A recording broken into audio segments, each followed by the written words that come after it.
Bismillahirrahmanirrahim. Assalamualaikum warahmatullahi wabarakatuh. Alhamdulillahi ala ihsanih wa syukru lahu ala taufiqihi wa amtinanih wa asyhadu an la ilaha illallah wahdahu la syarika lahu ta'ziman li sya'nih wa asyhadu anna Muhammadan abduhu wa rasuluhu da'ila ridwanih. Allahumma salli alaihi wa ala alihi wa ashabi wa ikhwani. Hadirin dan hadirat yang dirahmati Allah Subhanahu wa taala. Tidak diragukan bahwasanya bulan Ramadan adalah bulan yang spesial, yang beribadah. Di bulan tersebut pahalanya berlipat-lipat ganda, ya. Tidak sebagaimana di bulan-bulan yang lainnya. Dan ini adalah perkara yang disepakati oleh para ulama. Pahala dilipat gandakan di bulan Ramadan kamman wa kaifan, itu baik secara kuantitas maupun kualitas di sisi Allah Subhanahu wa taala. Karena kita tahu pahala bisa menjadi besar dengan dua cara, bisa jadi pahala dilipat gandakan menjadi 100 kali lipat atau 700 kali lipat, atau ila adhafan katsira atau lebih daripada itu, atau pahalanya tetap tetapi kualitas pahalanya diperbesar oleh Allah Subhanahu wa taala. Tentu tidak sama antara misalnya kalau di dunia dua mobil, antara mobil yang murah dengan mobil yang mahal, meskipun namanya sama-sama sebuah mobil, ya. Maka pahala di bulan Ramadan diperbesar oleh Allah Subhanahu wa taala kamman wa kaifan, baik secara kuantitas maupun secara kualitas. Diperlipat gandakan berapa kali lipat, memang tidak ada dalil yang menunjukkan akan berapanya, ya. Ada hadis yang menjelaskan bahwasanya amalan saleh yang dikerjakan di bulan Ramadan, amalan sunnah, pahalanya seperti amalan wajib, ya. Karena kita tahu amalan wajib, ya, pahalanya lebih besar daripada amalan sunnah. Dalam sebagian hadis disebutkan, orang yang melakukan amalan sunnah di bulan Ramadan, pahalanya seperti amalan wajib. Tetapi ini hadisnya dhaif, Intinya, pahala di bulan Ramadan dilipat gandakan, karenanya Nabi menamakan bulan Ramadan dengan syahrul mubarak, bulan yang penuh berkah. Tidaklah disebut dengan bulan yang penuh berkah kecuali di situ pahala dilipat gandakan. Dan di antara bukti-bukti pahala dilipat gandakan, Nabi SAW mengatakan, Al-umratu fi Ramadan ta'dilul hajjata ma'i. Umrah di bulan Ramadan seperti haji bersamaku. Ini dalil bahwasanya umrah di bulan Ramadan tidak sama dengan umrah di bulan-bulan yang lainnya. Demikian juga ada namanya malam Lailatul Qadar, yang kata Allah Subhanahu wa taala, Lailatul Qadri khairun min alfi syahr. Lailatul Qadar lebih baik daripada 1000 bulan. Artinya barang siapa yang beribadah di malam Lailatul Qadar yang mungkin ibadahnya sekitar 8 jam atau kurang lebih daripada itu, seakan-akan dilipat gandakan seperti dia beribadah 83 tahun lebih. Ya, ini berarti lipat ganda yang sangat banyak. Intinya, ibadah di bulan Ramadan tidak sama dengan ibadah di bulan-bulan yang lainnya. Karenanya Nabi SAW, bikin juga para salaf, tatkala tiba bulan Ramadan, ibadah mereka lebih daripada di bulan-bulan yang lainnya. Kata Ibnu Abbas radhiyallahu ta'ala anhuma, kana Nabi sallallahu alaihi wasallam ajwadan nas. Rasulullah SAW adalah orang yang sangat dermawan. Wa kana ajwadu ma yakun fi Ramadan, dan di puncak-puncak kedermawanannya sangat dermawan tatkala di bulan Ramadan. Ini dalil bahwasanya Nabi sengaja memperbanyak kuantitas dan kualitas ibadahnya tatkala di bulan Ramadan. Hadirin dan hadirat yang Allah Subhanahu wa taala, dari sini kita tahu ibadah apapun dikerjakan di bulan Ramadan, pahalanya lebih besar. Antum berbakti sama orang tua di bulan Ramadan, pahalanya lebih besar. Antum salat malam di bulan Ramadan, pahalanya lebih besar. Antum baca Quran di bulan Ramadan, pahalanya lebih besar. Antum sedekah di bulan Ramadan, pahalanya lebih besar, ya. Dan seluruh ibadah. Dan pada kesempatan kali ini kita akan membahas tentang ibadah yang sangat spesial di bulan Ramadan, yaitu ibadah membaca Al-Quran. Ibadah membaca Al-Quran. Hadirin dan hadirat yang rahmatillah Subhanahu wa taala, Allah menggandengkan antara Al-Quran dengan Ramadan dengan puasa dalam satu ayat. Kata Allah Subhanahu wa taala, "Syahrul Ramadan alladzi unzila fihi al-Qur'an hudal lin-nasi bayyinatin minal huda wal furqan. Faman syahida minkumus syahra falyasum." Kata Allah Subhanahu wa taala, bulan Ramadan adalah bulan yang Allah turunkan Al-Qur'an di dalamnya. Kemudian di akhir ayat, barang siapa yang melihat hilal di bulan Ramadan, falyasumhu, maka berpuasalah. Di sini Ramadan menjadi mulia karena di situ bulan yang diturunkan Al-Qur'an. Dan barang siapa yang mendapati bulan Ramadan maka berpuasalah. Sebagian ahlul ilmu mengatakan bahwasanya puasa adalah bentuk syukur dari nikmat turunnya Al-Qur'an di bulan Ramadan. Puasa adalah bentuk syukur dari nikmat turunnya Al-Qur'an di bulan Ramadan. Dan ini dikuatkan dengan hadis yang sahih dalam Sahih Muslim waktu Nabi SAW ditanya tentang puasa, wa su'ila an siyami yaumil itsnain. Nabi ditanya, kenapa Anda senantiasa berpuasa di hari Senin? Kata Nabi SAW, dzaka yaumun wulidtu fihi wa yaumun unzila alayya au bu'itsu fihi.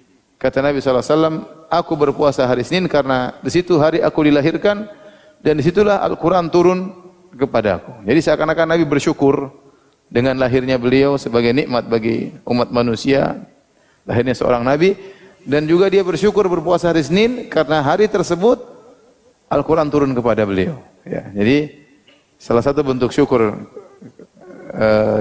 kita kepada Allah dengan berpuasa adalah bersyukur karena turunnya Al-Quran. Jadi turunnya Al-Quran adalah nikmat yang sangat besar. Ya, nikmat yang sangat indah karena Al-Quran adalah kitab yang paling sempurna, kitab yang dijaga oleh Allah Subhanahu wa taala, diturunkan kepada nabi yang terakhir. Hadirin dan hadirat yang dirahmati Allah Subhanahu wa taala, oleh karenanya para salaf mereka dahulu begitu perhatian terhadap Al-Quran terutama di bulan Ramadan. Sebelumnya Nabi SAW juga sangat perhatian dengan Al-Quran. Jibril alaihissalam setiap bulan Ramadan datang mengajarkan Al-Quran kepada Nabi SAW. Tadi hadis yang saya sebutkan dari Ibn Abbas, karena Nabi SAW ajwadan nas wa kana ajwad ma yakun fi Ramadan. Nabi adalah orang yang paling dermawan dan di puncak dermawannya tatkala bulan Ramadan. Hina yalqahu Jibril. Tatkala Jibril bertemu dengan Nabi Muhammad SAW, fayudarisuhul Quran, dan Jibril mengajarkan Al-Quran kepada Nabi SAW. Wa kana ya'tihi fi Ramadan fi kulli lailah, dan Jibril datang kepada Nabi untuk mengajari Al-Quran setiap malam. Wala Rasulullah SAW ya ajwadu minal rihil mursalah ya. Maka sungguh Rasulullah SAW itu lebih sangat dermawan daripada angin yang berhembus ya. Kata sebagian ulama bahwasanya tatkala Jibril datang kepada Nabi, kemudian tiap malam baca Al-Quran, maka Nabi semakin dermawan karena semakin tinggi keimanan Nabi SAW tatkala membaca ayat-ayat Al-Quran tersebut, mengingatkan tentang akhirat ya, dan menjelaskan tentang hinanya dunia ini, sehingga ringan bagi Nabi perkara-perkara dunia, maka beliau semakin lagi dermawan, semakin lagi berbuat kebaikan kepada masyarakat, bahkan kebaikan beliau lebih cepat daripada ar-rihil mursalah, daripada angin yang berhembus. Kita tahu angin berhembus, cepat berhembusnya dan cepat tersebarnya. Dan kebaikan Nabi digambarkan oleh Ibn Abbas lebih cepat dan lebih tersebar daripada angin yang berhembus. Ini menunjukkan pengaruh Al-Quran terhadap Nabi SAW. Ya. Oleh karenanya seorang kalau baca Al-Quran, apalagi dia paham maknanya, seharusnya dia lebih semangat lagi untuk ibadah-ibadah yang lainnya. Terutama masalah sedekah, akan ringan bagi dia untuk bersedekah karena dia tahu dunia ini hanyalah sementara akan dia tinggalkan. Dan itulah yang diamalkan oleh para salaf. Saya akan bacakan beberapa perhatian salaf tatkala mereka memperhatikan Al-Quran. Di antaranya Al-Aswad ya, kata Ibrahim An-Nakhai, beliau berkata, "Kana Al-Aswad yakhtimul Quran fi Ramadan fi kulli lailataini." Adalah Al-Aswad rahimahullahu taala, beliau menghatamkan Al-Quran di bulan Ramadan setiap 2 malam. Setiap 2 malam khatam, setiap 2 malam khatam. Wa kana Qatadah bin Da'am as-Sadusi, seorang tabi'in, yakhtimul Quran fi saba'. Dia menghatamkan Al-Quran setiap 7 hari. Ini kebiasaan dia di luar bulan Ramadan. Fa idza ja'a Ramadan, jika datang bulan Ramadan, khatama fi kulli 3. Maka dia setiap 3 hari khatam Quran. Fa idza ja'a al-'ashr, kalau sudah tiba 10 hari terakhir, khatama fi kulli lailah, setiap malam khatam Quran. Wa an Mujahid bin Jabr, muridnya Ibn Abbas radhiyallahu anhuma, annahu kana yakhtimul Quran fi Ramadan fi kulli lailah. Beliau menghatamkan Quran di bulan Ramadan setiap malam. Kemudian juga Mujahid berkata, kana Ali al-Azdi yakhtimul Quran fi kulli Ramadan kulla lailah. Adapun Al-Azdi, beliau menghatamkan Quran setiap hari di bulan Ramadan. Wa qala Rabi' bin Sulaiman, berkata Rabi' bin Sulaiman, muridnya Imam Syafi'i. Kana Syafi'iyyu, adalah Imam Syafi'i rahimahullah, yakhtimul Qur'an fi Ramadan 60 khatmah. Imam Syafi'i di bulan Ramadan mengkhatamkan Quran 60 kali. Berapa kali? 60 kali. Gimana caranya? Wal Qasim bin Muhammad bin Al-Hafiz wa qala Al-Qasim bin Al-Hafiz ibn Asakir, kana abi muwadhiban ala salatil jamaah wa tilawatil Quran, yakhtimu kulla jum'ah wa yakhtimu fi Ramadan kulla yaum. Kata Al-Qasim bercerita tentang ayahnya Ibnu Asakir, adalah ayahku senantiasa perhatian terhadap salat Jumat dan baca Al-Quran, dan beliau menghatamkan Quran setiap Jumat, yaitu setiap pekan sekali. Tetapi di bulan Ramadan beliau menghatamkan Quran setiap hari.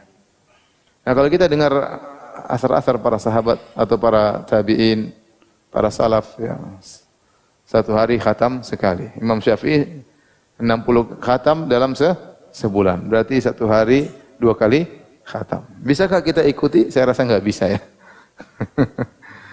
Kita enggak bisa ya. Karena berat untuk bisa seperti mereka. Ya, mereka mungkin sudah hafal Quran, jadi mereka baca Quran dengan seperti ngomong aja.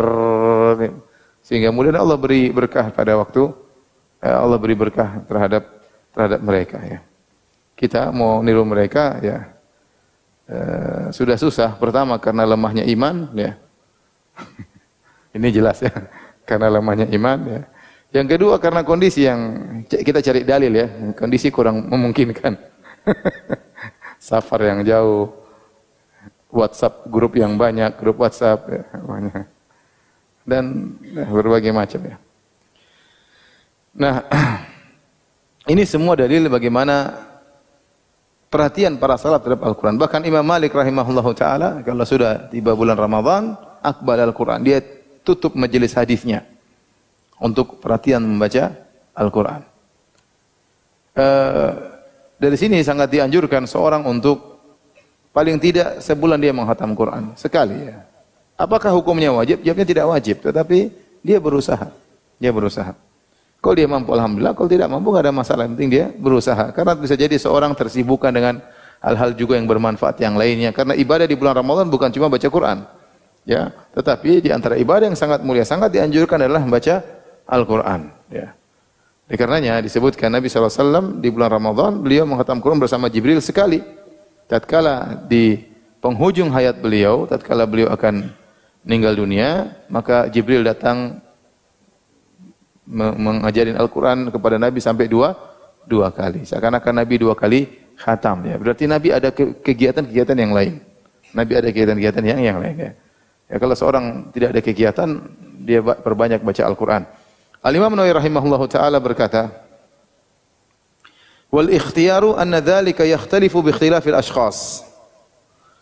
Yang jadi pilihan dalam masalah khatam Quran tergantung dengan kondisi masing-masing orang. Faman kana yadhhar lahu bi daqiqil fikr wa lataif wa ma'arif falyaqtis 'ala qadrin yahsul lahu kamalu fahmi ma yaqra'uhu. Barang siapa yang dia dengan merenungkan kemudian nampak ya berbagai macam makna-makna Al-Quran, rahasia-rahasia Al-Quran, maka dia cukupkan, dia butuh merenungkan. Maka tidak usah baca cepat-cepat seperti itu kata Imam Nawawi. Masing-masing orang beda-beda. Ya. Kalau kita bicara Imam Syafi'i, mereka memang sudah tahu Quran dan segala tafsirnya. Sehingga mereka baca cepat pun mereka langsung bisa memahami makna dan kandungannya. Tapi kalau kita yang bahlul-bahlul seperti ini ya, tidak bisa kita langsung tidak. Karena mereka mungkin sudah khatam Quran berapa ratus kali, mereka sudah baca tafsir, mereka sudah ngerti apa maksud ayat ini. Jadi mereka tatkala baca Quran itu langsung begitu tafsirnya langsung terbayang di benak mereka dengan mudah. Tapi kata Imam Nawawi, kalau seorang harus merenung, berfikir agar bisa nampak keindahan Quran, kemudian makna-makna Al-Quran, maka dia cukup, jangan terburu-buru. Wa kadza, demikian juga, wa kadza man kana masghulan bi nasril ilm, demikian juga orang yang sibuk berdakwah, ghairihi min muhimmatid din, atau urusan-urusan lain tentang urusan agama. Mungkin ada yang sibuk bantu orang lain, ada yang sibuk berbakti sama orang tuanya sehingga menghalangi dia baca Al-Quran. Pemassalihil muslimin, ada juga sibuk untuk kepentingan kaum muslimin. Ada dokter harus mengobati orang-orang sakit, ya. Enggak mungkin kita bilang dokter berhenti dulu, udah baca Quran. Semua pasien nanti habis Ramadan. Habis Ramadan sekian banyak yang mati. Enggak, ini masing-masing orang ya. Falyaqtasir ala qadrin la yahsulu bisababi ikhlalun bima huwa mursadin lahu. Wa illam yakun min haula'il madhkurin falyastakthir ma amkanahu min ghairi khurujin ila haddil malal wal hadramah. Kata Imam Nawawi, intinya seorang berusaha jangan sampai dia terburu-buru ya sampai akhirnya dia tidak mendapatkan makna dari Al-Qur'an. Kalau dia tidak termasuk dari orang-orang yang tadi, dia tidak sibuk dakwah, dia tidak sibuk ngurusin kaum muslimin, ya. Kemudian, ya artinya banyak waktu, maka perbanyak baca Al-Quran. Yang penting jangan sampai bosan dan jangan sampai baca terlalu cepat sehingga bercampur satu huruf dengan huruf yang lain. Ya, bercampur satu huruf dengan huruf yang lain. Ini juga tidak boleh. Saking cepatnya, dolin. Saya lihat ada di makta itu. Ya Allah, orang jadi salat imam. Alhamdulillahirrahmanirrahim, maliki yaumiddin, iyyaka na'budu wa iyyaka nasta'in, amin. Allahu Akbar. Ini apa yang dia baca gitu. Saya sampai berusaha dengan, ini baca surat apa sih? Ahad, oh qul huwallahu ahad berarti. Al-Fatihah saja kita enggak. Ini baca apa? Tapi tahu-tahu dolin, oh berarti Al-Fatihah. Saking cepatnya. Ini ya enggak benar seperti ini. Saking cepatnya sampai bercampur satu huruf dengan huruf yang lainnya. Ini tidak benar. Jadi intinya sangat dianjurkan seorang khatam Quran, tapi seorang kalau dia ada waktu banyak longgar, dia paksakan untuk bisa menghatam Quran. Dan yang terbaik adalah membaca dengan pemahaman. Oleh karenanya Imam Ibnu Al-Qayyim rahimahullah taala berkata, qira'atu ayatin bitafakkurin wa tafahumin wa ta'aqqulin ya khairun min khatmi Quran bila tafahumin wa la tadabburin. Membaca satu ayat saja dengan memahami, merenungkan maknanya, itu lebih afdal daripada khatam Quran tanpa dipahami maknanya. Kenapa? Karena kita baca Quran itu agar kita pahami. Memang Al-Quran itu muta'abbad bitalawatihi. Kita baca satu ayat dapat pahala. Tetapi satu yang kita baca dengan pemahaman, ini pahala kualitasnya sangat besar. Oleh karena Ibnu Qayyim mengatakan, baca satu ayat saja dengan pemahaman lebih afdal daripada khatam Quran tanpa memahami. Tapi jangan juga kita mengambil pendapat perkataan Ibnu Qayyim ini berarti malas-malasan baca Quran, enggak. Tapi kita baca dengan tadabbur, kalau bisa disertakan dengan terjemah, lebih indah. Baca ayat 10 baca terjemahnya, baca ayat 10 terjemahnya. Antum karena enggak tahu bahasa Arab kan? Antum begitu baca. Ini lebih afdal saya rasa, lebih menambah iman, lebih menambah ketakwaan daripada sekedar baca dengan target saya khatam 5 kali misalnya. Saya rasa lebih afdal seorang khatam sekali saja, ya, tapi dengan membaca dengan tadabbur. Ya. Hadirin dan hadirat rahmatillah subhanahu wa ta'ala, inilah bagaimana perhatian salaf terhadap Al-Quran. Ya. Dan kita tahu bahwasanya membaca Al-Quran sangat mulia, terutama di bulan Ramadan. Terutama Al-Quran akan beri syafaat bagi orang yang membacanya. Kata Nabi SAW, Iqra'ul Qur'an fa innahu ya'ti yaumil qiyamah syafi'an li ashabihi. Bacalah Al-Quran. Sungguhnya Al-Quran akan datang pada hari kiamat memberi syafaat kepada para pembacanya. Dan kita di hari kiamat sangat butuh dengan syafaat. Ya. Syafaat. Yang paling utama memberi syafaat kepada kita, amal soleh kita sendiri. Ini yang pasti memberi syafaat, amal soleh kita sendiri. Adapun orang lain, ya, orang tua kita, anak kita, sahabat kita, belum tentu kasih syafaat. Kalaupun mau mereka memberi syafaat, belum tentu diizinkan oleh Allah Subhanahu wa taala. Kita enggak ada. Kalau mereka memberi syafaat, kapan juga memberi syafaat? Bisa jadi mereka memberi syafaat belakangan. Oleh karenanya dalam hadis disebutkan tentang jahannamiyun, orang-orang yang masuk neraka jahanam. Sebagian kaum muslimin, mukminin memberi syafaat, tapi kapan? Setelah saudara-saudara mereka masuk di neraka jahanam, baru mereka memberi syafaat belakangan. Karena syafaat tidak langsung, beda dengan amal soleh. Amal soleh langsung beri syafaat, di kuburan kasih syafaat, padang mahsyar kasih syafaat, langsung. Jadi benar ada namanya syafaat. Kita mungkin dapat syafaat dari anak kita, dari orang tua kita, dari kawan kita, ya, dari murid kita, dari guru kita. Mungkin kalau mereka beri syafaat. Tapi itu semuanya masih kemungkinan.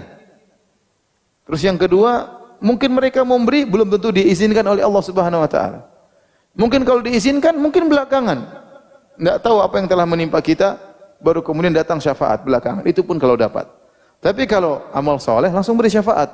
Makanya Nabi SAW mengatakan, ya, Iqra'ul Quran, bacalah Al-Quran, fa innahu ya'ti yaumal qiyamah syafi'an li ashabi. Karena Al-Quran datang pada hari kiamat memberi syafaat kepada para pembacanya. Kemudian juga dalam hadis dari Abdullah bin Amr bin Al-As radhiyallahu anhuma, Nabi SAW berkata, "As-siyam wal Quran yashfa'ani lil 'abdi yaumal qiyamah." Sungguhnya Al-Quran dan puasa akan beri syafaat kepada seorang hamba pada hari kiamat kelak. Yaqulu siyam, puasa akan berkata kepada Allah, "Ya Rabbi, mana'tuhu at-ta'ama wasyahawat bin nahar, fasyafi'ni fih." Ya Rabbku, sungguhnya aku telah menghalangi dia dari makan dan minumnya dan syahwatnya di siang hari. Berilah syafaat kepada aku agar aku bisa beri syafaat kepada orang ini. Ini kita tahu amal soleh bisa berubah ya menjadi sesuatu yang berbicara seperti di kuburan. Dalam hadis yang panjang, hadis Al-Bara' bin Azib radhiyallahu anhu tentang seorang kalau ruhnya keluar dari jasadnya, dia waktu dimasukkan dalam kuburan, maka datang seorang yang hasanul wajh, kemudian wajahnya indah, tampan, penuh bau yang harum.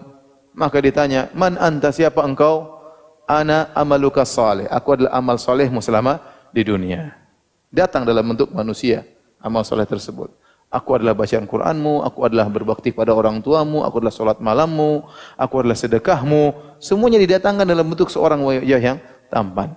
Sebaliknya tatkala orang pelaku kemaksiatan, maka akan datang seorang wajahnya mengerikan, bau dan yang lainnya. Itu adalah amal keburukan yang menjelma menjadi manusia. Nah, puasa akan datang berbicara dengan Allah pada hari kiamat kala. Dia berkata, "Ya Rabbi, mana'tuhu minat ta'am wasyahawati bin nahar, fasyafi'ni fih." Ya Allah, aku telah menghalangi dia untuk bisa makan di siang hari, minum di siang hari. Harusnya dia bisa makan minum. Aku menghalangi dari syahwatnya, dia harus tidak bisa mendatangi istrinya di siang hari. Fasyafi'ni fih, maka berilah syafaat kepadaku. Bila izin kepada aku agar aku beri syafaat kepada orang ini. Itu puasa. Al-Quran juga berbicara. Wa yaqulul Quran. Al-Quran berkata, "Mana'tuhu nauma bil lail fasyafi'ni fih." Ya Allah, aku telah mencegah dia dari tidur di malam hari. Maka izinkanlah aku beri syafaat kepada hamba ini. Nabi SAW berkata, "Fayusyaffi'an." Maka akhirnya keduanya, puasa dan Al-Quran, memberi syafaat. Dari hari kiamat ya. Hari yang sangat mengerikan yang kata Allah, "Yauma yafirul mar'u min akhihi ummihi wa abihi wa sahibatihi wa banihi likulli imri'in minhum yauma idzin sya'nu yughni." Hari di mana ya seorang ya akan lari dari saudaranya, seorang akan lari dari ayahnya, dari ibunya, dari anaknya, dari istrinya. Mungkin ditinggalkan oleh orang-orang kita ini. Masing-masing sibuk. Orang tidak akan bertanya mana ibu saya, mana bapak saya, semua masing-masing sibuk. Mana kawan saya ya. Mana teman saya di Duku Bima, enggak ada, udah kabur semuanya. Ya, nanti belakangan baru mungkin kasih syafaat, belakangan tidak langsung. Ya, tidak langsung. Hari yang sangat mengerikan. Yang langsung beri syafaat amal soleh, di antaranya Al-Qur'anul Karim. Maka seorang berusaha sering baca Al-Quran, karena Al-Quran akan beri syafaat bagi orang yang sering membacanya. Baik. Di antara yang kita perhatikan, harus kita perhatikan dalam masalah membaca Al-Quran. Yang pertama, dianjurkan kita membaca Al-Quran di waktu malam. Siang oke baca, di malam juga ada keutamaan khusus baca Al-Quran. Dan lebih utama kita baca Al-Quran dalam solat. Itu lebih utama kita baca dalam solat. Makanya Allah berfirman, "Ya ayyuhal muzammil, qumil laila illa qalila, nisfahu aw inqus minhu qalila. Aw zid 'alaihi wa rattil Qur'ana tartila. Inna sanulqi 'alaika qawlan thaqila. Inna nashi'atal laili hiya ashaddu wat'an wa aqwamu qila. Inna laka fin nahari sabhan tawila." Ini termasuk surat yang pertama yang diturun kepada Nabi SAW. Kata Allah, "Ya ayyuhal muzammil, wahai orang yang berselimut, qumil laila illa qalila." Salat malamlah engkau. Tidak satu malam, tapi sebanyak-banyaknya kurangi sedikit. Ya, mungkin kalau malam itu 8 jam, antara Isya sampai subuh mungkin 8 jam, salatlah 6 jam, mungkin begitulah ya. Ya. Karena kata Allah, "Qumil laila illa qalila." Salatlah semalam suntuk kecuali cuma sedikit. Seandainya malam itu 8 jam, ya 6 jam lah salat malam. Ini bagi Nabi sallallahu alaihi wasallam. Kalau kita mampus 6 jam ya. Ya. Ini padahal awal-awal Nabi berdakwah. Karena apa? Karena di siang hari Nabi akan menghadapi berbagai macam cobaan dan ujian. Jadi Nabi malam hari harus charger iman. Harus dikasih kekuatan. Maka Allah suruh dia salat malam. Ya.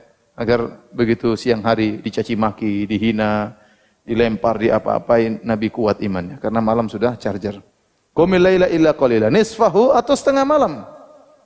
Setengah malam juga panjang ya. Sekarang azan Isya jam berapa? Jam 7:30 lah. Azan subuh sahur tadi jam berapa? 7:30. 7:30, 7:30, 9, 9:30, 10, 11, 12, 1, 2, 3, 4, 5. Berapa? 9 jam. Berarti kalau nisfahu, salat malamnya 4,5 jam. Allahu Akbar ya. Ya. Nisfahu awinqus qalila atau kurangi dari 4,5 jam ya 4 jam lah. Au zid alaihi atau lebih dari 4,5 jam. Allah kasih terserah, lebihnya terserah, tapi jangan satu malam full.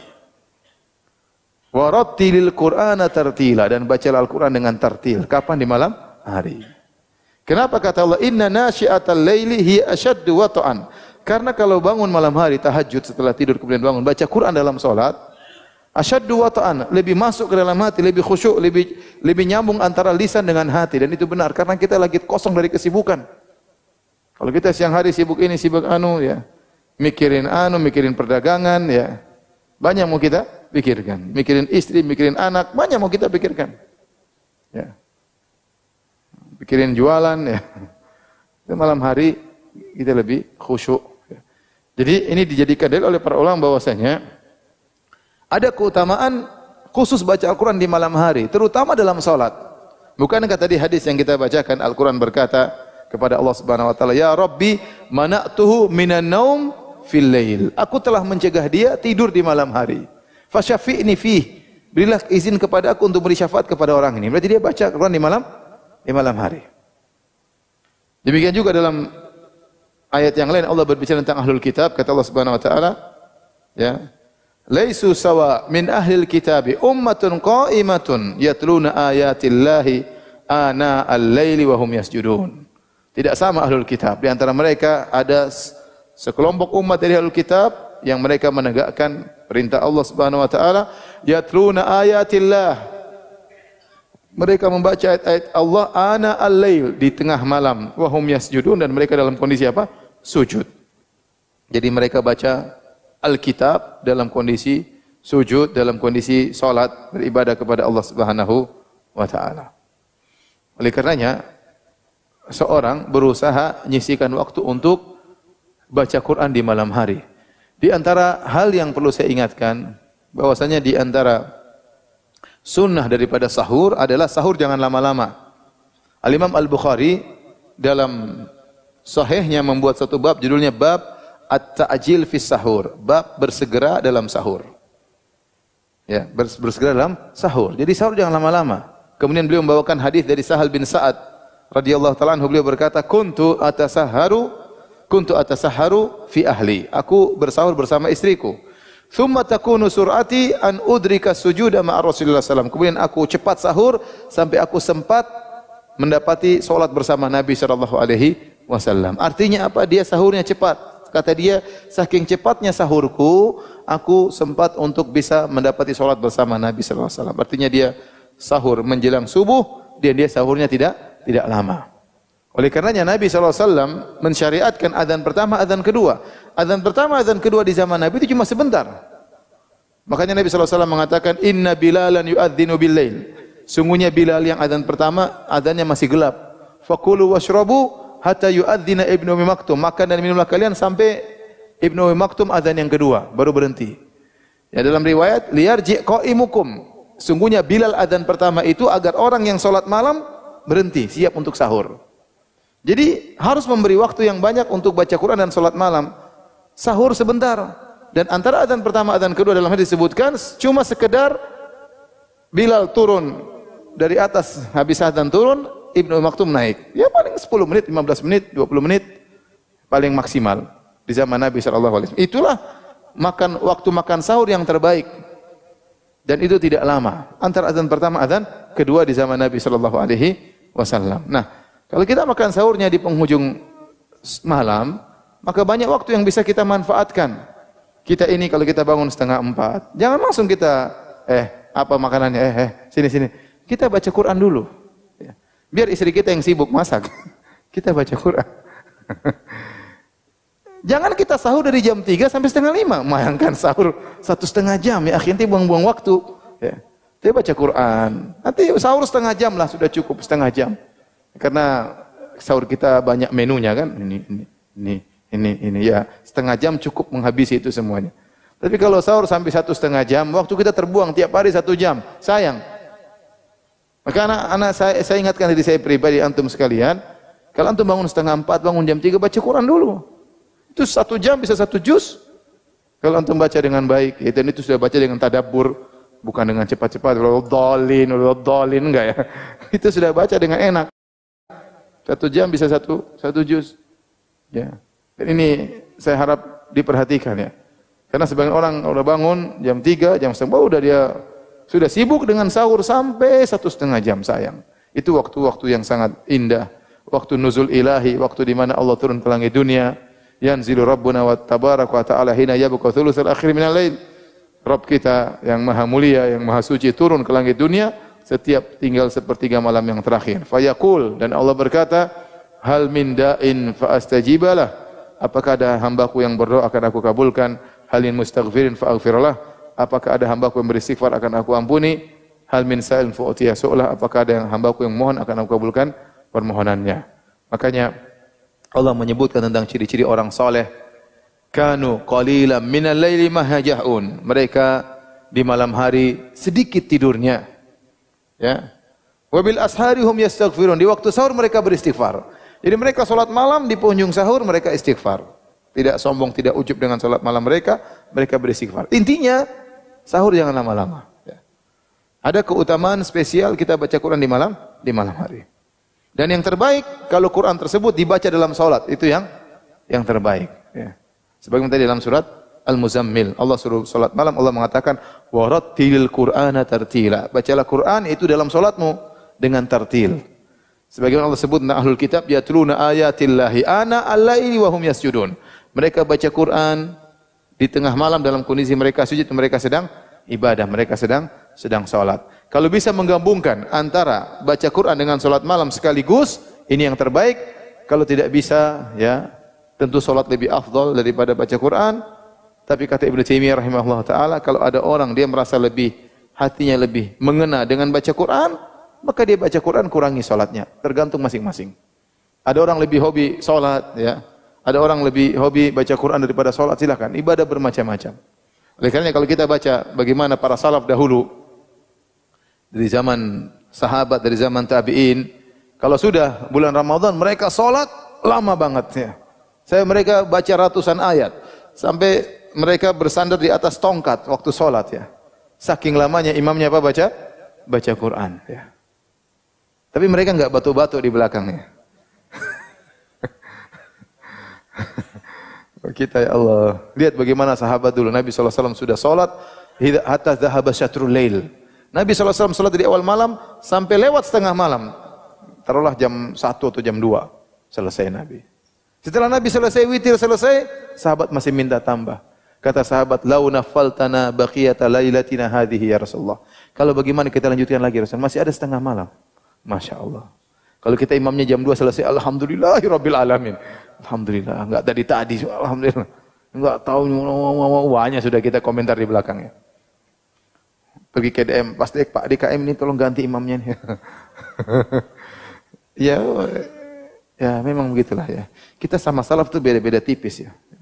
Cuma tinggal dibalik begini. Jadi lihat bagaimana ibadah mereka. Lihat Imam Syafi'i mengatakan adraktun nas yusallun bil Madinah. Aku mendapati orang di Madinah salat 39 rakaat.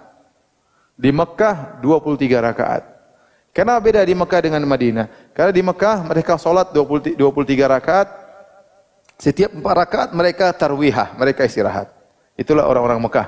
Makanya dikenal dengan nama salatul tarawih. Tarawih artinya kumpulan istirahat-istirahat. Setiap 4 rakaat mereka istirahat. Nah, orang-orang Mekah kalau mereka 4 rakaat istirahat, mereka tawaf. Nanti mereka salat lagi 4 rakaat. Habis 4 rakaat mereka tawaf lagi. Di antara salat tarawih mereka apa? Tawaf. Bukan makan gorengan ya, mereka apa? Tawaf. Nah, penduduk Madinah tatkala mendengar orang-orang Mekah mengungguli mereka dari sisi tawaf, mereka enggak bisa tawaf di Madinah. Maka mereka ingin menyaing penduduk Mekah dengan banyaknya rakaat. Jadi mereka 4 rakaat, istirahat sebentar 4 rakaat lagi, akhirnya mereka salat 39 rakaat. Luar biasa. Dan demikianlah para sahabat. Sa'id bin Jubair kalau di awal 20 hari pertama yusolli bina atau ya ummuna khamsa tarwihat. Dia kalau hari biasa dia salat 5 kali tarwih. Berarti berapa? 5 kali 4 berapa? 20. Idza dakhala al-ashr kalau sudah 10 hari terakhir dia tambah sab'a tarwihat. 7 kali 4. Berapa itu? 28 rakaat. Ya. Dikirisan para sahabat mereka salat sampai menjelang subuh. Jadi yang paling afdal tentunya menggabungkan antara Al-Qur'an dengan salat ya. Ya, tetapi tentu tidak sama antara yang membaca dengan yang mendengar ya. Yang membaca lebih masuk di hatinya ya. Ya, kita mendengar juga dapat pahala karena mendengarkan bacaan imam seperti kita juga membaca ya. Tapi kalau seorang ingin bisa baca Quran sendiri, salat malam sendiri enggak ada masalah. Habis salat sama imam witir, silakan salat sendiri-sendiri, enggak ada masalah. Ya, antum punya hafalan apa? Ente baca. Kalau enggak punya hafalan silakan baca di mushaf, enggak ada masalah. Jadi ini bulan Ramadan ya, harus punya perhatian terhadap Al-Qur'an. Saya katakan tadi tergantung masing-masing kondisi. Mungkin kalau 20 hari pertama kita masih banyak kesibukan ya. Kalau 10 hari terakhir kalau bisa cuti-cuti ya. Bisa cuti-cuti, kalau bisa libur-libur ya. Kalau enggak bisa ya ini di luar kemampuan. Tapi kalau bisa cuti, iktikaf, perbanyak baca Quran, ya ini yang terbaik. Karena kapan lagi kita mau dapat pahala berlipat-lipat ganda. Saya bacakan perkataan Syekhul Islam Taimiyah rahimahullah taala. Qiraatul Quran fi sholati afdalu minha kharija salat. Membaca Al-Quran dalam salat lebih afdal daripada membaca Quran di luar salat. Wa ma warada minal fadli li qari'il Qur'an yatanawul musalli a'zama mimma yatanawalu ghairuhu. Semua dalil-dalil yang menjelaskan tentang keutamaan baca Al-Quran, yang paling mendapatkan pahala banyak adalah yang baca Quran dalam salatnya. Lebih daripada orang baca Quran di luar apa? Salatnya. Tapi Syekhul Islam Ibnu Taimiyah juga menyebutkan ya,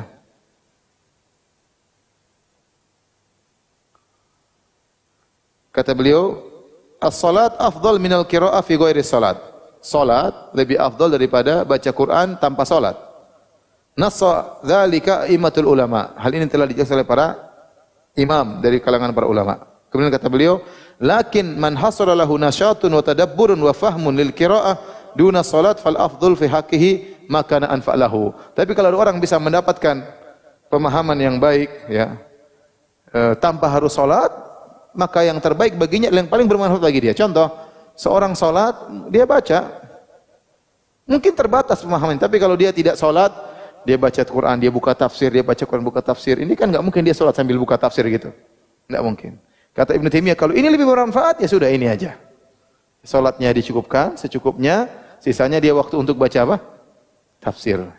Ini yang paling bermanfaat, tambah iman. Kita makanya, kalau ada kajian-kajian di Ramadan tentang tafsir Quran itu indah, enggak ada masalah ya.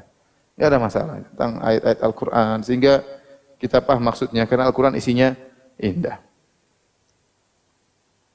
Tapi di antara hal-hal yang berkaitan dengan Al-Quran, pertama berusaha sisihkan waktu di malam hari baca Al-Quran. Yang kedua, bahwasanya Al-Quran yang terbaik dibaca dalam kondisi wudu, dalam kondisi bersuci. Orang junub enggak boleh baca Quran, ya. Tetapi seandainya seorang tidak bersuci, maka ijma ulama boleh dia baca Quran, boleh. Tapi yang paling afdal adalah dalam kondisi apa? Bersuci. Para ulama khilaf tentang apakah orang tidak berwudu boleh pegang mushaf atau tidak, itu khilaf.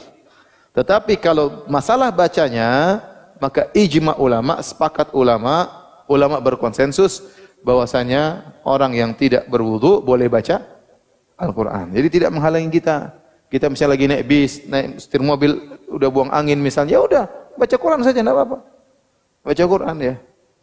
Makanya kalau antum punya hafalan tuh enak, antum bawa motor sambil baca Quran, antum naik mobil sambil baca Quran. Tapi kalau antum enggak punya hafalan, ya. Qul huwallahu ahad, Allahus samad. Iya, sampai kapan antum 3 qul terus ya? Ya. Tidak apa-apa, enggak ada salah. Ustaz kan baca 1 qul sepertiga Al-Quran. Iya benar, tapi yang lain juga jangan ditinggalkan. Paling tidak antum punya hafalan juz amma. Antum naik mobil pagi biang macet di Jakarta. Jakarta di Bekasi juga macet luar biasa. Kadang lebih macet daripada Jakarta ya. Saatnya antum baca Quran. Kalau punya hafalan kan enak. Ya. Ini jadi tidak alasan Ustaz saya belum berwudu, itu bukan alasan. Anda enggak berwudu baca Quran boleh. Baca Quran boleh meskipun tidak berwudu. Kalau junub yang enggak boleh, harus mandi. Mandi junub dulu. Tapi kalau enggak junub, enggak apa-apa baca Al-Quran. Kemudian juga seorang tatkala baca Quran berusaha untuk tadabbur. Tadi saya katakan tadabbur. Al-Quran itu intinya untuk ditadaburi, bukan sekedar dibaca tanpa ditadaburi. Afala yatadabbaruna al-Quran? Am ala qulubin akfaluha? Walau kana min indi ghairillahi lawajadu ikhtilafan katsira. Kata Allah, afala yatadabbaruna al-Quran? Apakah mereka tidak yatadabbaruna al-Quran, mentadaburi apa? Al-Quran. Al-Quran itu sangat indah. Cuma memang perlu ada orang harus menjelaskan keindahan Al-Quran tersebut ya. Jadi ditadaburi, dimahami. Kalau antum enggak, paling tidak terjemahannya antum dengar, antum baca. Apa itu maksud dari ayat ini, buka terjemahannya. Kalau ada tafsir-tafsir ringan antum baca ya. Ini sangat baik ya. Kemudian berusaha baca Quran dengan tajwid, dengan suara yang indah. Zayyinul Quran bi aswatikum, hiasi Al-Quran dengan suara kalian. Man lam yataghannal bil Quran falaisa minna. Katanya barang siapa yang tidak membaca Al-Quran dengan nada, dengan baik, bukan dari golongan kami ya. Seorang baca Quran dengan tajwid, dengan suara yang enak sehingga dia menikmati bacaan tersebut ya. Dia menikmati bacaan tersebut dan dia sikat gigi terlebih dahulu ya. Sehingga baca Quran lebih enak. Kalau mulut itu bersih, maka baca Qurannya lebih enak ya. Jadi ini diperhatikan. Oleh karenanya Nabi SAW suatu malam mendengar Abu Musa al-Asy'ari baca Al-Quran. Kemudian kata Nabi, laqad sami'tu qira'ataka al-lailah.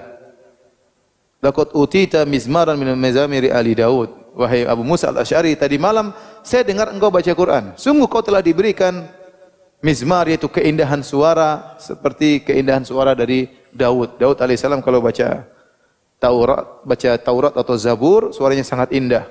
Sampai gunung-gunung ikut bertasbih sama dia, sampai burung-burung datang mengelilingi dia mendengarkan bacaan Qur'annya siapa? Daud ya, saking indahnya. Ya. Saking indahnya. Nah, Nabi memuji Abu Musa al-Asy'ari, kata Nabi, engkau telah diberikan keindahan di antara keindahan-keindahan dari bacaan Nabi Daud alaihissalam. Maka Abu Musa al-Asy'ari berkata, la alimtu dzalik la habbartuhu tahbiran. Kalau saya tahu tadi malam engkau mendengar aku baca Quran ya Rasul, aku akan lebih indahkan lagi bacaanku.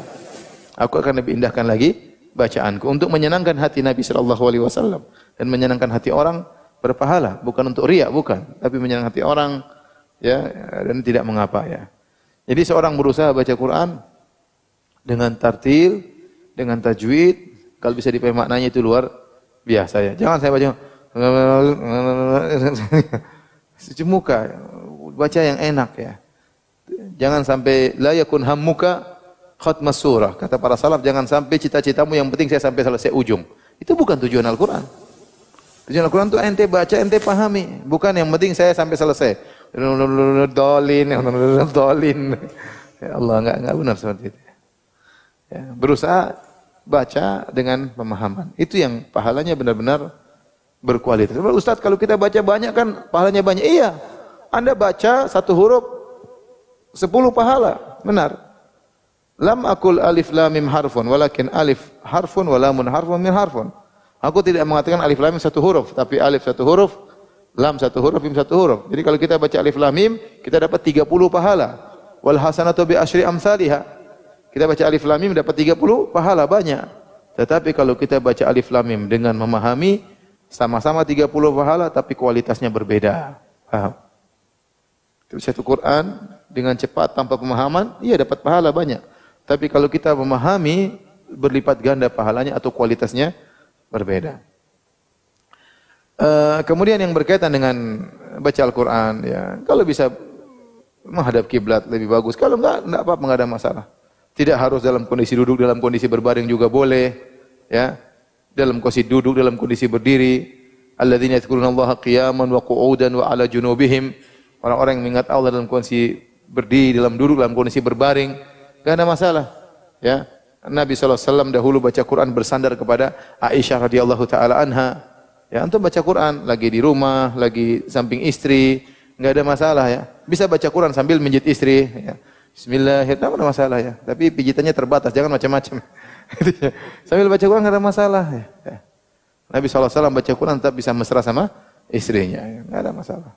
Jadi Quran itu yang penting ya, sangat penting. Kemudian yang berkaitan juga dengan baca Quran tentang orang wanita yang haid. Wanita yang haid, bagaimana hukumnya baca Quran? Ada khilaf di kalangan para ulama. Jumhur ulama mengatakan orang wanita haid tidak boleh baca Quran. Tapi sebagian ulama mengatakan boleh. Sebagian ulama mengatakan boleh, ini pendapat yang lebih kuat. Adapun yang mengatakan tidak boleh, mereka mengkiaskan wanita haid dengan orang junub. Telah datang dalil bahwasanya orang junub tidak boleh baca Al-Quran. Maka mereka mengatakan kalau begitu wanita haid karena sama-sama hadas besar juga tidak boleh baca Al-Quran, dikiaskan dengan orang junub. Namun dibantah oleh para ulama, di antaranya Syekh Utsaimin rahimahullah taala, bahwasanya wanita haid tidak bisa dikiaskan dengan orang junub. Ya, kenapa? Dari dua sisi. Pertama, wanita haid itu bukan keinginan dia haid.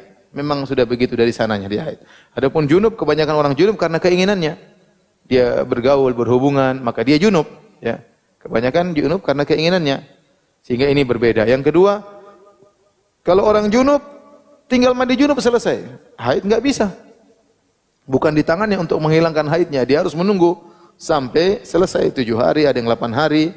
Jadi dua perbedaan ini, maka yang benar orang haid tidak bisa dikiaskan dengan orang junub. Dari situ orang junub tidak boleh baca Quran, orang haid boleh baca Quran, wanita haid. Tetapi jangan dia pegang langsung mushaf, enggak. Dia boleh baca dari HP, dia boleh buka Al-Quran dengan kaus tangan misalnya, atau dengan lidi atau pena. Yang penting jangan dia pegang langsung lembaran apa? Mushaf, ya. Karena tidak boleh. Menurut lebih hati-hati ya. Ini jadi wanita kalau haid mungkin dia tidak sholat, dia bisa banyak ibadah dengan baca Al-Quran. Timbul permasalahan begini. Ini ditanyakan kepada para ulama. Seorang wanita berhubungan dengan suaminya. Berarti dia junub kan? Belum sempat mandi dia haid. Gimana? Paham pertanyaannya? Atau enggak paham? Kalau jomblo enggak paham. Ente kan enggak jomblo. Ente sudah lama nikah ya. Ente tidak sedang dalam honeymoon. Bulan madu, ente sudah bulan bawang sekarang. Jadi ada seorang wanita, dia berhubungan dengan suaminya, berarti dia junub. Sebelum dia mandi junub, tahu-tahu dia haid. Berarti terkumpul pada dirinya haid dan apa? Junub. Para ulama sepakat wanita junub tidak boleh baca Quran. Wanita haid yang rajih, yang lebih kuat boleh baca Quran. Nah, bagaimana nasib wanita ini? Mandi apa? Memang haidnya, junubnya hilang, masih haid. Ya, itu fatwa Imam Ahmad rahimahullah taala, dia mandi junub untuk menghilangkan apa? Janabahnya. Haidnya tetap tidak bisa hilang. Kalau mandi junub dia boleh baca Quran. Sebagian lagi Dusuki, ya, dari ulama Hanafiyah mengatakan tidak perlu mandi, tinggal baca, enggak ada masalah. Enggak ada masalah. Karena dia kondisinya kondisi tersendiri ya.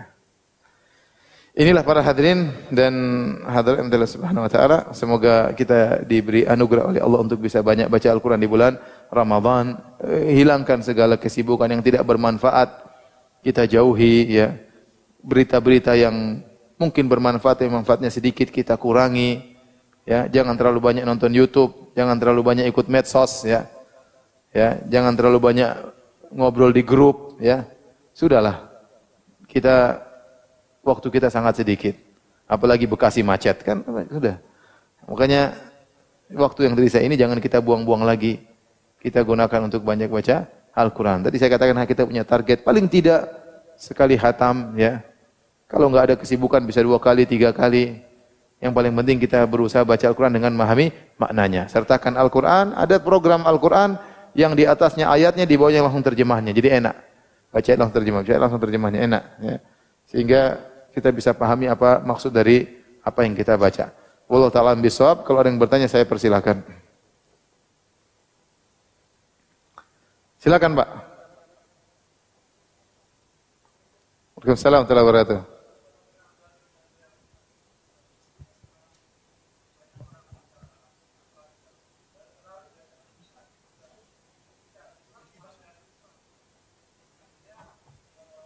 Tidak diamalkan. Diamalkan.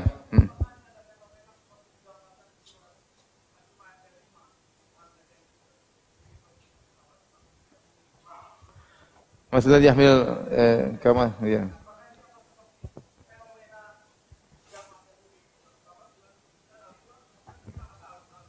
Iya. Jadi itu ada. Jadi benar, ada memang fenomena orang hanya sekedar baca dan tidak dipahami apalagi diamalkan. Fudail bin Iyad rahimahullah pernah berkata, "Unzilal Qur'anu liyu'mala bih fattakhadhan nasu qira'atahu amala." Al-Quran itu diturunkan untuk diamalkan, tetapi sebagian orang hanya membatasi membaca Al-Quran saja. Dia menyangka bahwasanya pengamalan Al-Quran hanyalah membaca saja. Sehingga dia fokus untuk tajwidnya, hafalannya. Dia lupa bahwasanya hafalan dan tajwid itu hanya sarana.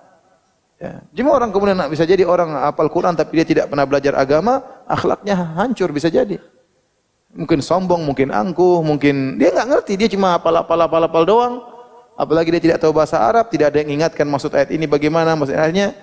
Makanya anak-anak kita suruh hafal, terus kita ajari dia apa maksud ayat ini, apa maksud ayat ini, sehingga dia berakhlak dengan adab Al-Quran. Jadi kemungkinan timbul orang ya yang hanya tahu tentang Al-Quran, hafal Al-Quran, tapi tidak mengamalkan, itu mungkin ada. Mungkin ada. Makanya Nabi SAW sebutkan tentang orang yang diadab di kubur.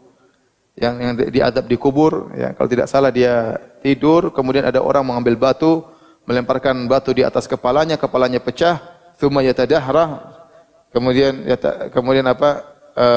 batunya jatuh, kemudian diambil lagi, lemparkan lagi, kepalanya pecah, ya. Batunya tadahrah lagi, kemudian dilempar lagi. Nabi bertanya, siapakah orang ini?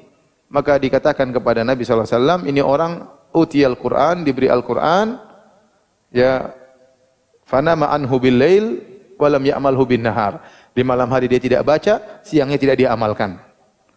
Siangnya tidak amalkan. Jadi dia hafal Quran. Tapi malam dia sering tidak murajaah, siangnya tidak dia amalkan. Maka dia diazab di alam barzakh.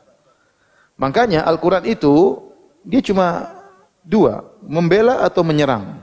Nabi SAW mengatakan Al-Quranu hujjatun lak au alaik. Al-Quran itu akan membelamu pada hari kiamat atau akan menyerangmu. Kalau Anda amalkan, dia akan menjadi syafaat. Ya. Dia akan menjadi syafaat. Kalau dia tidak mengamalkannya, menyelisih isi Al-Quran, maka jadi bumerang. Jadi bumerang. Jadi apakah ada fenomena orang seperti itu? Ada. Orang yang mungkin hafal Quran atau menghafalkan sebagian Al-Quran, tapi dia tidak nampak pada dirinya ciri-ciri akhlak Al-Quran. Nah, orang harus kalau sudah punya Al-Quran, harus dia berakhlak dengan Al-Quran. Makanya Aisyah waktu ditanya tentang Nabi, kata Aisyah radhiyallahu anha, kana khuluquhul Quran. Nabi itu akhlaknya tercerminkan dalam Al-Quran. Ente lihat semua ayat dalam Al-Quran itulah diamalkan oleh Nabi sallallahu alaihi wasallam. Ustaz, bagaimana hukum istri menolak berhubungan suami istri di malam hari? Waduh, ini curhatnya suami ini kayaknya. Dan ketika ia menerima seakan-akan istri tersebut tidak ikhlas melakukannya. Melayani dengan cuek. Ini enggak benar ya. Berdosakah istri tersebut? Istri tersebut hanya beralasan malas mandi di pagi hari. Ini mudah-mudahan istrinya hadir sekarang. Kalau enggak hadir apa faedahnya? Ya, kita lihat kondisi istri. Kalau istri lagi benar-benar letih, lagi sakit, ya kita jangan maksa ya. Ya kita bisa berhubungan dengan dia tanpa harus jima ya. Kita bisa meraih kepuasan dengan cara yang lain ya. Banyak jalan menuju Duku Bima ya. Jadi tapi kalau memang dia dalam kondisi yang normal-normal saja ya kita minta sama dia baik-baik ya. Kita bilang ya sore nanti malam jangan lupa ya. Sehingga dia persiapkan dirinya ya. Ya mungkin istri malas ya mandi pagi ya. Itu bukan alasan. Istri enggak boleh. Kalau dia diminta oleh suaminya untuk berhubungan di malam hari, apalagi bulan Ramadan, istri tidak mau, dia berdosa. Dia berdosa. Kenapa? Karena siang hari suami udah nggak bisa apa-apa. Sekarang malam hari panjang, dia minta berhubungan, istrinya nggak mau. Terus kapan lagi? Kapan lagi? Ya.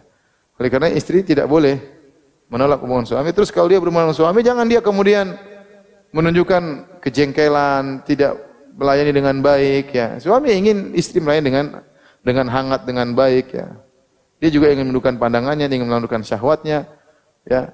Maka saya nasihatkan kepada istri tersebut, jangan dia berdosa kepada Allah di malam bulan Ramadan. Apalagi menolak. Hadisnya jelas. Idza da'a ar-rajul mar'atahu ila firasyi fa'abat fabata ghadban la'anathal malaikatu hatta tusbih. Kalau seorang wanita diajak oleh suaminya berhubungan di malam hari, kemudian istrinya menolak, kemudian suaminya marah, tidur malam hari marah, maka dilaknat oleh malaikat. Bayangkan dia dilaknat malaikat di malam bulan Ramadan. Ini perkara yang menyedihkan ya. Maka dia kondisikan suami juga yang baik, rayu dulu istrinya, ambil hatinya, bikin rangsangan kepada sang istri, baru kemudian berhubungan.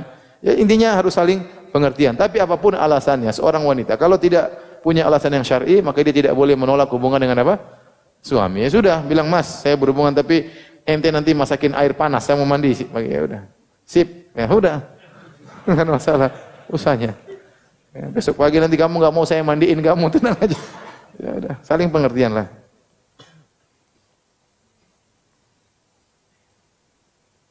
Ustaz, lebih baik mana baca Quran yang masih terbata-bata dengan kalau ana baca pakai bahasa Indonesia? Al-Quran jangan baca huruf Latinnya, kalau bisa baca huruf Arabnya, meskipun terbata-bata enggak ada masalah. Ya. Walladzi yaqra'ul Quran wa yatata'ata wa huwa syaqun alaih lahu ajran. Barang saya baca Quran terbata-bata, berat bagi dia untuk baca. Nabi menjelaskan ini berarti ada orang baca Quran seperti gitu. Ini kalau ini aja berlaku di orang-orang Arab, ya. Mereka apalagi orang yang bukan Arab. Ya. Arab saja bisa jadi dia baca Quran terbata-bata. Ya. Padahal dia Arab, padahal Quran bahasa Arab. Ya. Mungkin dia tidak begitu ngerti tajwidnya atau dia kurang pandai bacanya. Apalagi orang selain apa? Arab. Akan dapat dua pahala. Pertama pahala dia baca Quran, kedua pahala dia bersungguh-sungguh untuk belajar. Jadi saya tidak menganjurkan baca Quran yang Latin. Kalau baca Latin terus dia tidak bakalan bisa baca Quran lama-lama ya. Ya, akan selalu baca yang Latinnya. Dan Latin tidak menggambarkan tajwid, susah. Oleh karenanya dia harus sisihkan waktu untuk belajar. Sekarang ada belajar Quran online ya. Bisa setoran sama Ustadz Murtado di Halo Ustadz, bisa ya. Ya, saya kemarin ditelepon anak kecil, "Ustadz, saya mau setoran." Saya bilang, "Salah, ini salah Ustadz." Itu namanya Ustadz Murtado. Oh iya Ustadz. Karena saya bukan ahli Al-Quran. Ustadz, apakah salah dan dosa jika soal ibadah saya enggak sepaham dengan suami? Saya tidak suka kalau sholat imam itu terburu-buru. Saya sampai enggak sempat baca apapun. Dan saya memilih sholat di masjid yang lain yang saya merasa nyaman dan khusyuk dalam sholat. Gimana itu Ustaz? Menurut Ustaz, terima kasih banyak atas petunjuknya. Dalam hal ini maka tentu kita sepakat yang baca dengan tenang, dengan tumak itu yang lebih baik. Dalam hal ini istri enggak salah ya, istri enggak salah. Bilang baik-baik sama suaminya, "Mas, saya pingin di masjid itu aja ya." Kalau suaminya maksa ya udahlah, istrinya daripada ribut di malam bulan Ramadan. Tapi kalau suaminya bisa diajak ngomong, kita kan ingin khusyuk, kita ingin kita keluar dari sholat tarawih itu ada iman bertambah. Ya, bukan habis sholat tarawih pegel, jengkel, mangkel ya. Kita kadang mangkel, kita sholat malam selesai mangkel. Kenapa? Imamnya ngaco bacanya, imamnya kecepatan misalnya ya. Ya mungkin kita enggak suka. Jadi kita pingin kita sholat malam keluar tuh ada merasa iman bertambah ya. Maka diskusi sama suami, dan kalau suami izinkan alhamdulillah, kalau suami enggak izinkan itu salat di rumah saja. Kalau suami enggak, sudah kamu di rumah aja, saya enggak ingin kamu pergi ke masjid sana sendirian. Ya sudah. Lebih baik di rumah. Sebenarnya suami enggak berhak untuk melarang, tapi kalau dia melarang, ya sudahlah. Salat di rumah sendiri, baca Quran sendiri enggak apa-apa. Ustaz mau tanya, apakah betul syirik kecil itu dosanya lebih besar daripada dosa besar? Enggak juga, syirik kecil dosa besar, tapi bertingkat-tingkat. Tentunya tidak sama. Orang tidak mengatakan riya lebih besar daripada zina. Enggak ya. Zina dosa besar, ancamannya jelas, kemudian mengerikan macam. Intinya syirik kecil juga syirik. Dia dinamakan kecil bukan berarti dia dosa kecil. Semua syirik itu dosa besar. Tapi tidak kita katakan semua syirik kecil lebih besar daripada dosa-dosa besar yang lainnya. Apakah riya lebih besar dosanya daripada membunuh orang? Tentunya tidak, ya. Tetapi harus waspada. Ini di antara hal yang bisa merusak keikhlasan seseorang.